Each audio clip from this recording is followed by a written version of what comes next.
بسم اللہ الرحمن الرحیم۔ سورۃ فاتحہ کے 20 نام ہیں، ان میں سے ایک فاتحۃ الکتاب ہے۔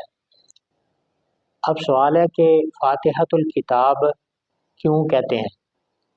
اس کا جواب یہ ہے، سورۃ فاتحہ کو فاتحۃ الکتاب اس لیے کہتے ہیں کہ قرآن پاک کی سورتوں کے سب سے شروع میں ترتیب نزولی کے اعتبار سے ظاہری صورتوں میں سب سے پہلی صورت چونکہ سورۃ فاتحہ ہے، سب سے پہلے اس کی تلاوت کی جاتی ہے۔ ہر نماز میں سورۃ فاتحہ ہر رکعت میں پڑھی جاتی ہے۔ آغاز تلاوت کا سورۃ فاتحہ سے ہوتا ہے۔